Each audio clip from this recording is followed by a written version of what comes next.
Efuru by Flora Nwapa, Chapter 10. Efuru had just returned from the stream and was getting ready for the day's market when Ajanupu arrived. "Is that Ajanupu?"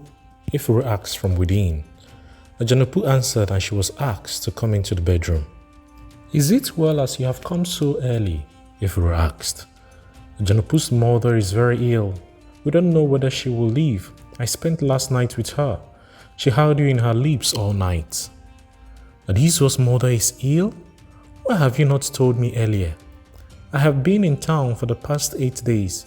You should have sent for me earlier. Where is she now?" "She is in her house. One of my children is with her." Efuru took her wrapper, tied it quickly, and she and Ajanupu went as fast as possible to see Adizua's mother. She was lying on the floor of her dark room.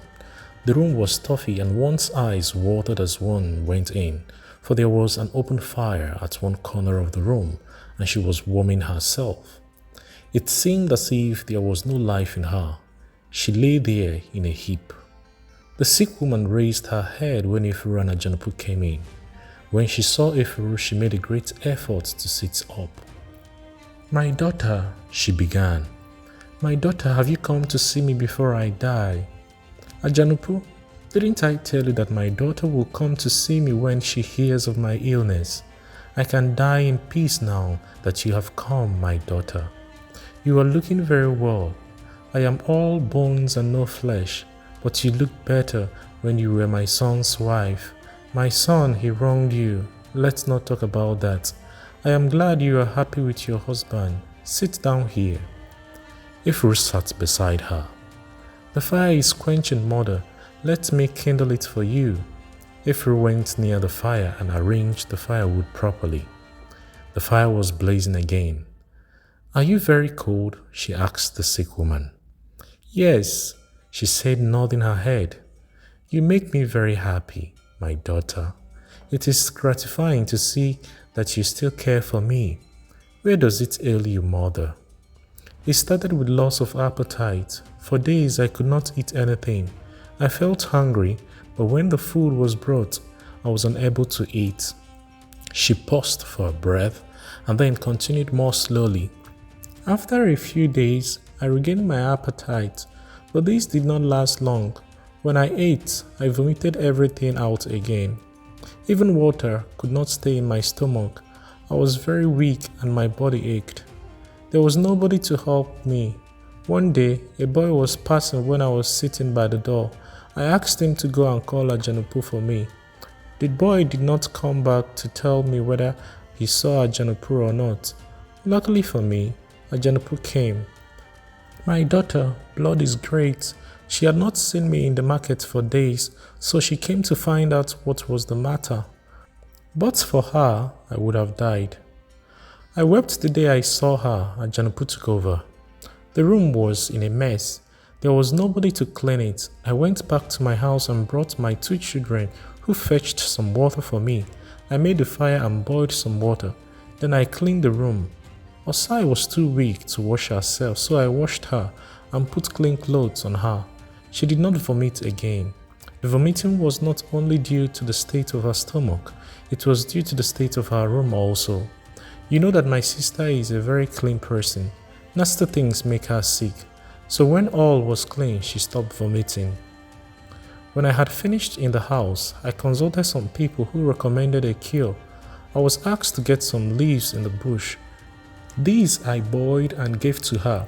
Luckily for us, she felt better after taking the medicine, but she became worse 2 days after. Last night, I thought that she was going to die. She had you in her lips all night.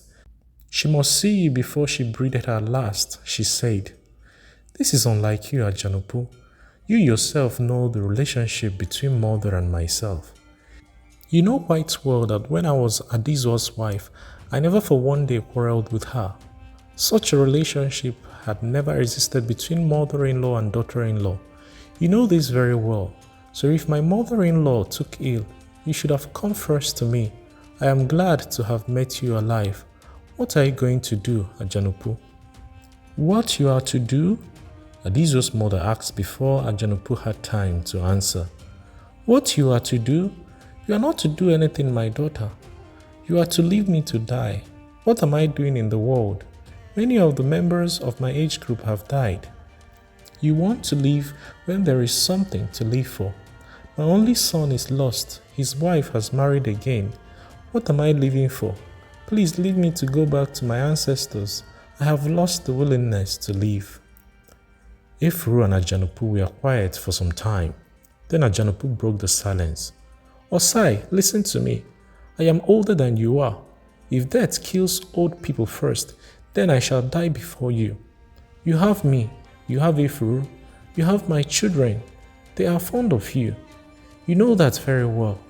Adizua is not lost. Adizua will be found. The sick woman allowed this to sink down for a few seconds. Then she shook her head several times in protest. What are you deceiving yourselves for? You want me to live that I may continue to suffer, she said. Her voice sounded as if she was very far away. My life has been one long suffering.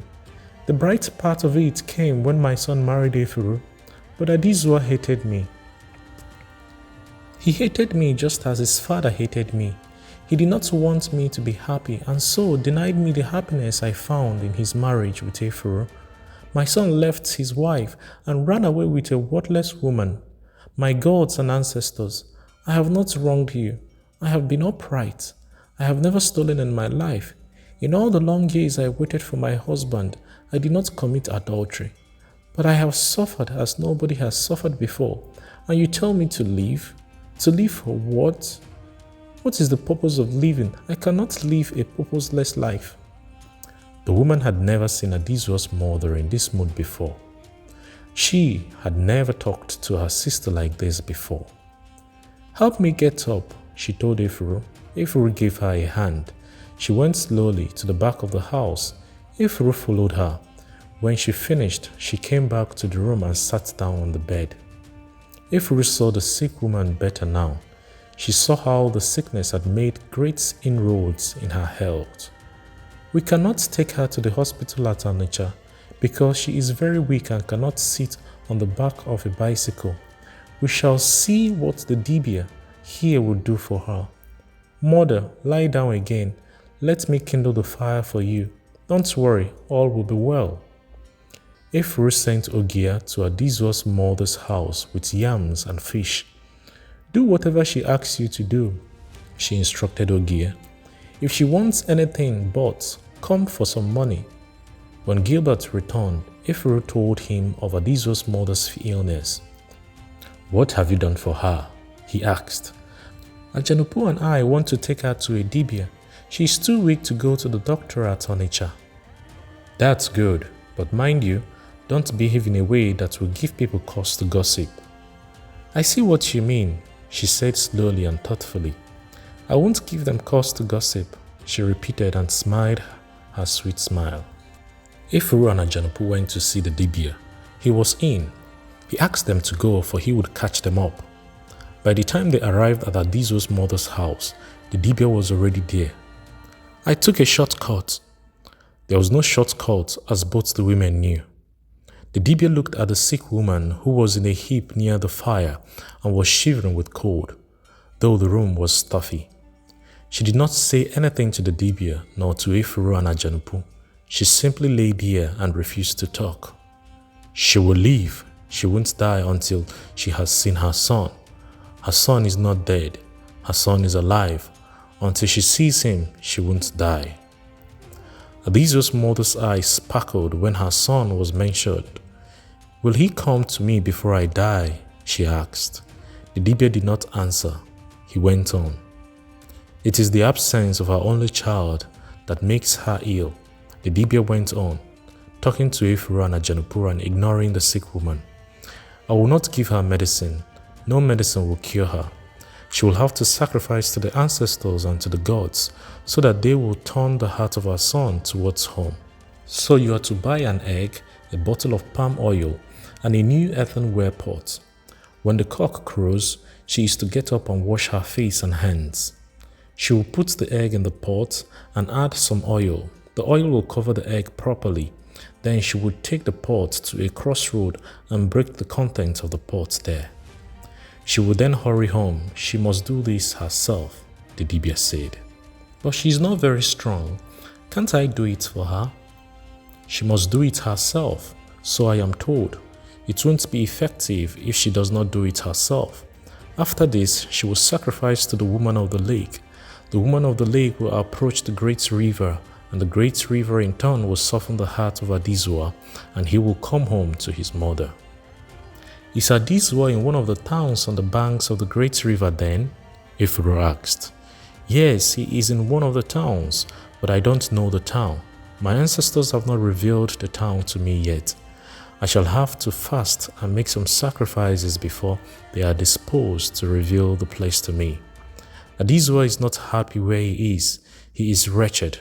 The woman has left him for another man, so my ancestors tell me. Efuru and Ajanupu thanked him and paid his fee, which was 1 shilling.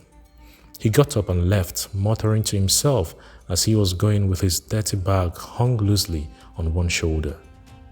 Adizua's mother looked happy. This sudden change of mood was due to the mention of her son and the possibility of seeing him before she died. The sacrifice was performed and she felt better. Efuru got a maid for her. She went every day to see and to console her. One evening, Omirima came to see Gilbert's mother. Are you in, Amede? Omirima asked from outside. I am in. Is that Omiria? Why do you go? She greeted from within. Come in and sit down. I am coming. Oh, my sister, where is Ebona? Omirima greeted and sat down. Welcome, Gilbert's mother greeted as she came out. I have not seen you for a long time. Yes, I go about very much these days. What can one do? One must eat and feed one's children. I am so tired. This world is so full of suffering. She hissed and shook her head. That's it, my sister. What can one do? That's how the world is. The day God calls one, one will have to go. It will be a peaceful end to this wretched life. You know Mbokoro? Omirima suddenly asked. Of Umuenemaya village? Exactly, of Umuenemaya village. What happened to her? Gilbert's mother asked. For an answer, Omirima hissed and shook her head again. It is not what one can relate, my sister. It is sad. Children of these days think they know better than their parents. Let it be. I don't want to say anything more. Tell me, I know the mother very well. What has happened? Gilbert's mother asked, getting more and more interested. That's what we have been saying. You advise these children not to marry a particular woman. They refuse, saying that they will die if they don't marry her. You leave them to do what is in their minds. In a short time, something goes wrong. The whole family suffers. Children of these days. She shook her head several times. What's happened exactly? Gilbert's mother insisted, a little irritated. When Irona wanted to marry that woman, his mother refused. Don't marry her, the mother said. Please don't marry her. Her mother is not a good woman. She is a woman who ate all she had without thinking of tomorrow. If she went to the market and had a little gain, it went into her stomach. She did not mind starving the next day with her children. But Irona refused to give up the woman. The mother could do nothing, so they were married. Since that marriage, one misfortune after another has befallen them. Money did not flow in as it used to flow in. I made them, my sister. Some women drive away riches when they are married. Some bring in riches also, Amede said. Yes, you are right. But that is not what I am saying at the moment. Last year, Irona loaded some bags of kernel in a canoe to be sent to Abonema. One night, the watchman knocked him out of bed and asked him to come quickly with him. Irona ran to the stream. The canoe in which were loaded hundreds of bags of palm kernel had capsized. He called his people that night and they helped him get them from the water. Of course, the kernel was wet. He was in serious trouble. The white people merely put him in jail, but he was a strong man and had money to defend himself. This happened last year. All our people were in sympathy with him. he collected the little money that was left and started trading again. His hands make money, you know. In no time, he made plenty of money. Then just a fortnight ago, the wife took £50 to Onitsha to buy some yams. £50, my sister, £50 at this time when money is so scarce. She came back to say that thieves waylaid her and robbed her of all her money. Have you ever heard of such a thing in your life? Thieves robbing a woman of all her money, the money tied round her waist. For no woman from our town will put such an amount of money anywhere else other than around her waist. I did not believe a word of it. When did this happen? Gilbert's mother asked quietly. Yesterday, only yesterday, she came back with this incredible story. Ewo! Gilbert's mother shouted and clapped her hands. What are you telling me today, Omerima? £50? Are you sure it is not 50 shillings? Ewo! What kind of thing is this? How did it happen? Foolish woman! She only knows how it happened. She had the money round her waist. She said she went to urinate. Two men walked up to her, held her, and asked her to surrender all she had. They stripped her naked and got all the money. Where did this happen? Onitsha. It happened in Onitsha. This is very sad. Very sad indeed. These children will never hear when you talk to them. Serves Irona right. He has married a beautiful woman.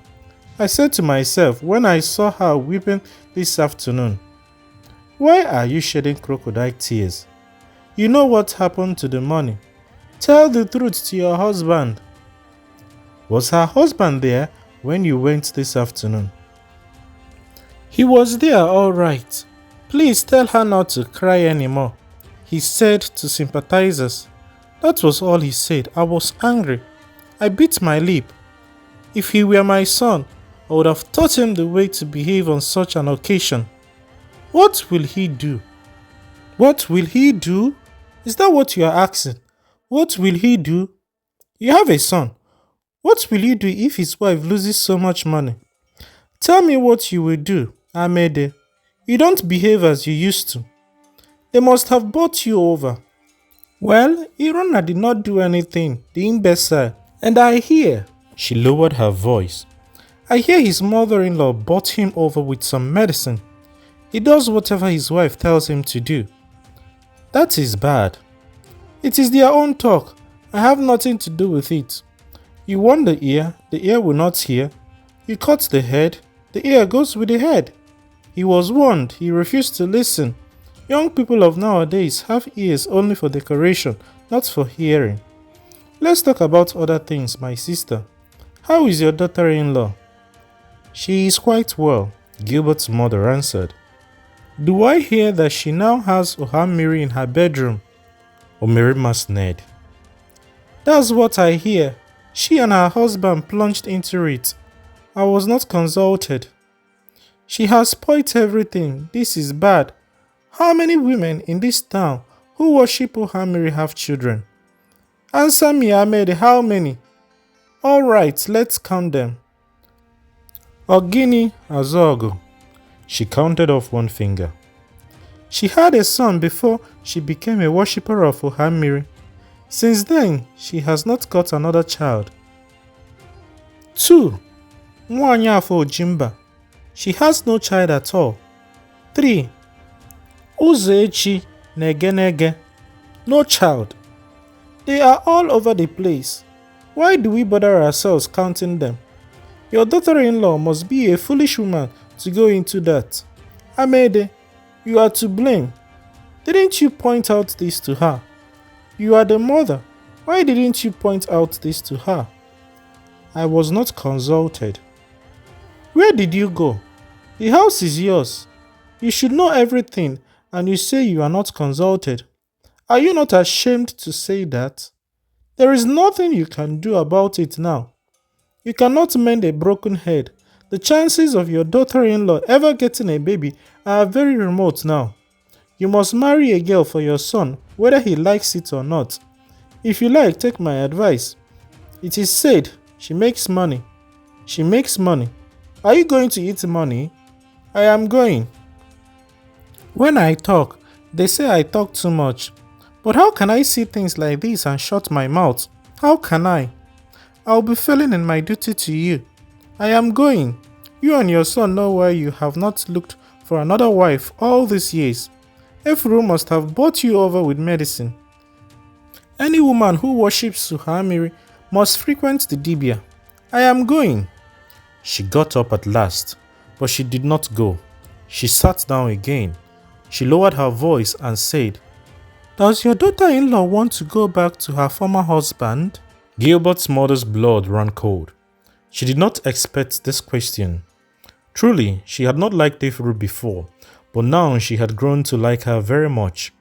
Efuru had won her over completely, not with medicine, as Omirima suspected, but by sheer goodness of heart. One could not help liking Efuru after one had any close association with her. The fact that she had failed to give her son any child was not enough reason not to like her.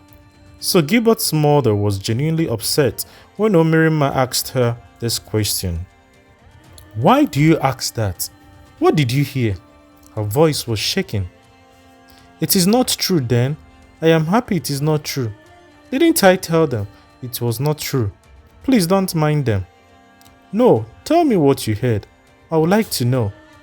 There is no point telling you what I heard since it is not true, Omirima said, disappointed that things were not going according to her plan.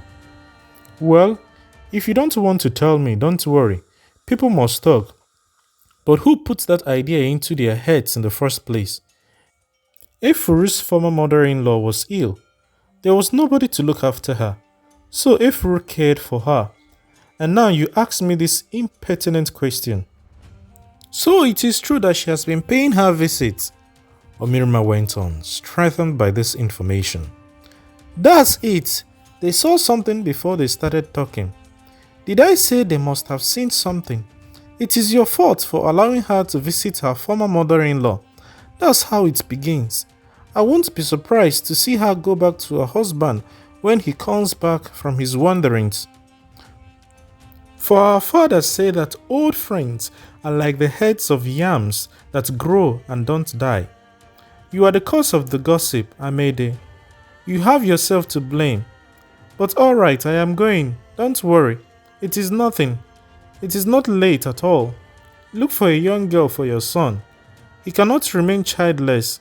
His fathers were not childless, so it is not in the family. Your daughter-in-law is good, but she is childless. She is beautiful, but we cannot eat beauty. She is wealthy, but riches cannot go on errands for you. As for the gossip about going back to her former husband, don't worry. If she had a child there living, I would have said that she could go back. I am going. Look to your house. You are slacking very much. She was gone at last. I wonder when the doctor will return, Efuru said. Where did he go? Ajanupu asked. He went to the country of the white people. To do what again? To learn book. You mean he has not finished learning book? My sister, do they ever finish learning book? When did he go? About 9 months ago. 9 months in that cold country. I hear it is so cold that they have fire in their bedrooms. So the white people warm themselves like us. Yes, so the doctor said. It is so cold that you cannot leave your doors and windows open. When you go to bed, you sleep with 4 blankets. Why is the doctor there again? God forbid.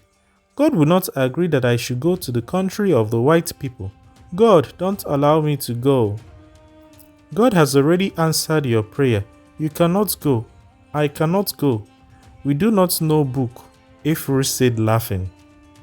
That's it, you are right, Ajanupu said laughing. How is your mother-in-law?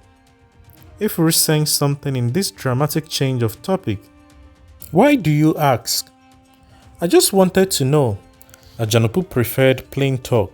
She could never go about anything in a subtle way, for she believed in speaking her mind at all times. Hasn't she said anything to you yet? Like what? Efuru said without offering any help whatever. Efuru, she said at last, it is about you and your husband. Don't you think you will begin now to look for a young girl for him? It will be better if you suggest this to your husband. He would at least know that you want him to marry another wife and have children. If you leave it to him and his mother might get someone that will override you. You will have no control over her and it will be difficult for you. One day they will tell you you have no children and therefore no right to be in the house, your wealth notwithstanding. Mind you, Ajanapu went on, I don't say that you won't ever have children. You will have children. I have known women live 10 years with their husbands without having children, and on the 11th year, God opened their wombs, so don't worry about that. Efuru went home that night with a heavy heart. It was not the thought of another wife for Gilbert that made her heart so heavy. It was the fact that she was considered barren. It was a curse not to have children. Her people did not just take it as one of the numerous accidents of nature. It was regarded as a failure. But thank God my womb carried a baby for 9 months. Thank God I had this baby and she was a normal baby. It would have been dreadful if I had been denied the joy of motherhood. And now when mothers talk about their experiences in childbirth, I can share their happiness with them, though Gonim is no more. All night, she thought, she was sleeping alone in her bed. It was an Ori night, and she was in white. She had to keep Ori days holy for the woman of the lake whom she worshipped. She was therefore forbidden to sleep with her husband. As she lay awake that night, she thought of Ohamiri. Perhaps she will visit me this night. Perhaps I shall dream one of those sweet dreams about her. She will show me her riches, trinkets, ornaments, and big fishes she used for her firewood. Then suddenly it struck her that since she started to worship Ohamiri, she had never seen babies in her abode. Can she give me children? She said aloud. If her husband were sleeping with her, he would have heard her and asked her what it was all about. She cannot give me children, because she has not got children herself. Efuru was growing logical in her reasoning. She thought it unusual for women to be logical. Usually intuition did their reasoning for them. At last she slept. She dreamt she saw Ohamiri gorgeously dressed as if she was going to a feast. She had never seen her look so beautiful before. Her long hair was loose on her shoulders, and she had a huge fan in her left hand. She was fanning herself underneath the deep blue lake.